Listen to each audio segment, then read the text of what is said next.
Hello, welcome to Figure Form 45. Thank you for your time checking this video. Today, we will be reviewing the Mcfarlane DC Direct Batman fighting the Frozen Page Puncher. Surprisingly, unlike Marvel, who completely got rid of plastic and instead went to the close packaging, Mcfarlane actually went the other way on this page puncher because they went all plastic. To be honest, it looked good in the packaging that I had second thought opening it, but in the end, I'm not really an inbox collector. Whatever figure I buy, I make sure I always open them and I play with them. Okay, so this figure comes with the standard McFarlane art card with a small bio behind. If you want to read it, you can pause. And then currently it is using it. The standard McFarlane stand with the DC logo. And then it comes with two weapons. One is this axe,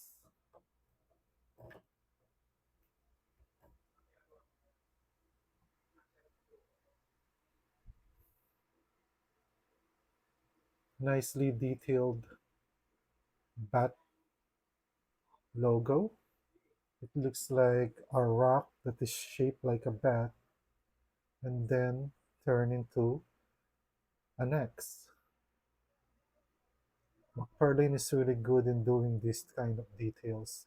This is actually where McFarlane Toys excels.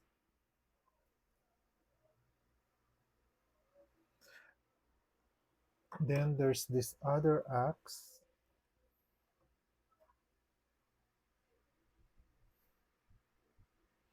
which looks like half of a bat symbol that is tied to a wood. Again, I love it when McFarlane does this kind of genre because I believe that this is really where McFarlane stands out.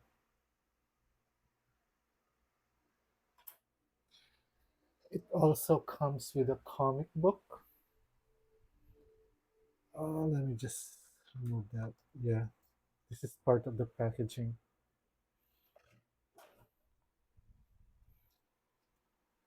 Now the comic says Batman fighting the Frozen #1.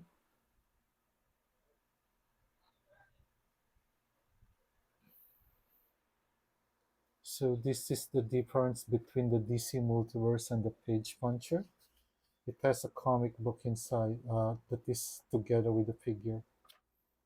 So if you want to read it, you can read it.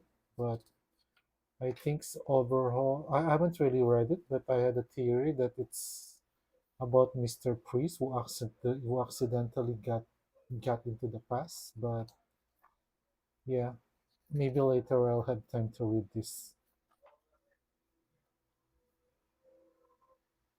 Nice concept, which is now in figure form.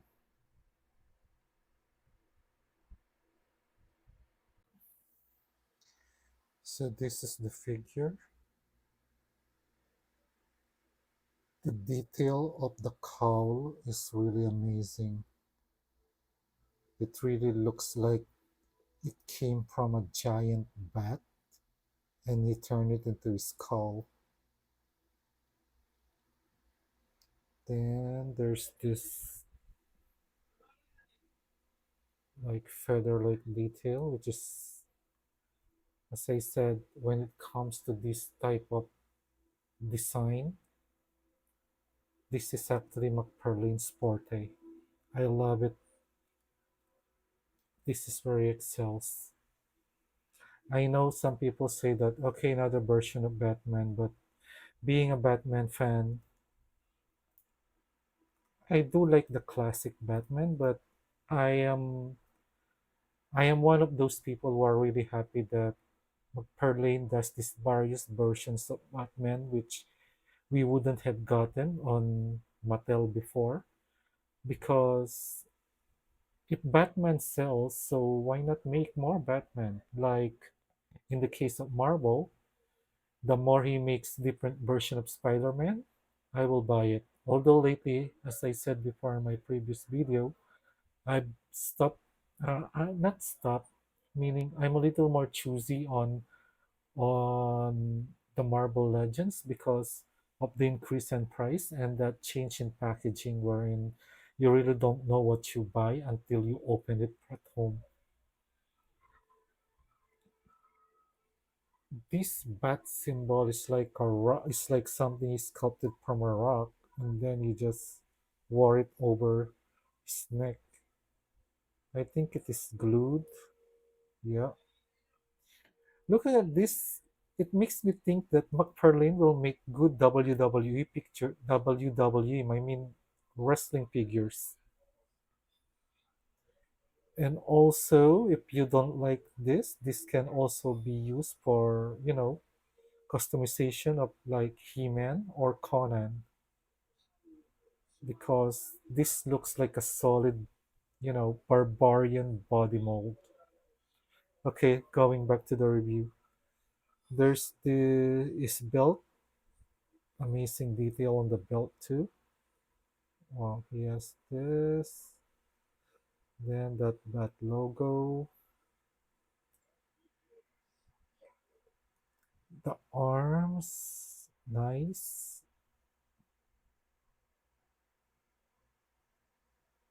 There's even those minor difference, like look at this one, and then on this one, he has this.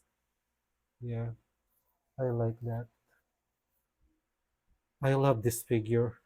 I think from now it is obvious that I really love this figure. And just look at the boots, and then it's different here.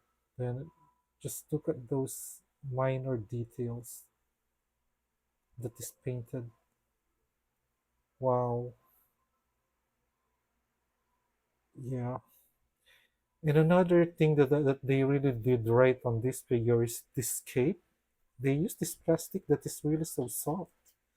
Like, uh, I'm the kind of collector who wants to change this. I'm not really a fan of this plastic cape, and usually I change them into cloth. But this one, I don't think there's no need. There's a need because this is really soft.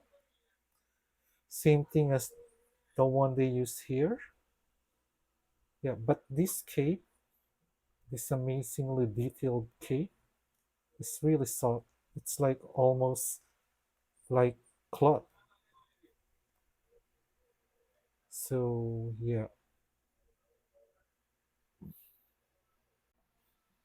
and now for the articulation. Yeah, the cow prevents it from looking up. It's on the way, so basically nothing there. For looking down, can look down that far. Can it look in the side? A little. Actually, it can. And side by side. Right.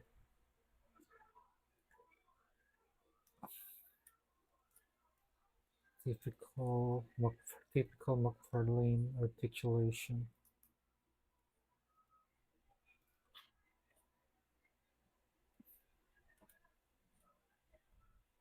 I noticed that when it comes to the page punchers, their DC Direct page punchers, they do more effort on the details and the painting.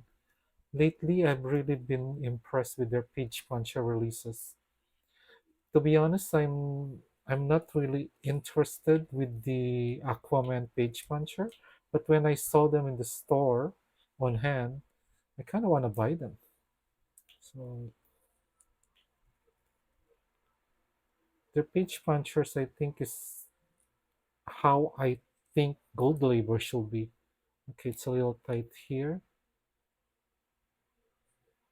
Yeah. Yeah, no articulation there. There, no articulation. Can go that far. Can kick that far. As I said, this is soft, so you can do it. Kick behind that far. Okay, that's good.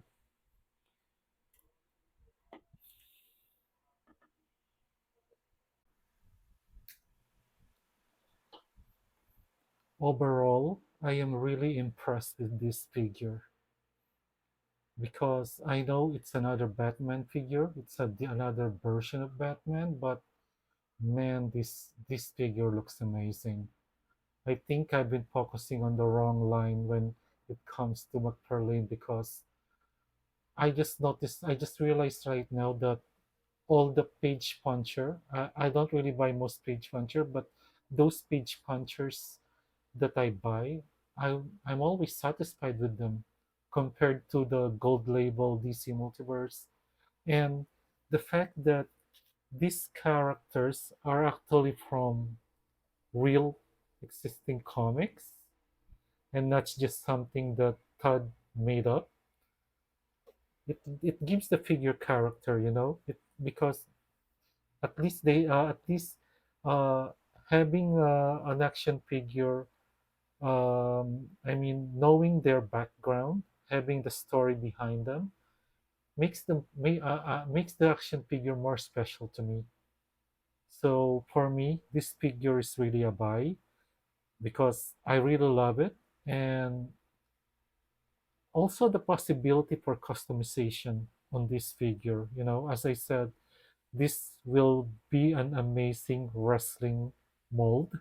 And also, if you want to make a custom for Conan or He-Man, this is a very good body mold.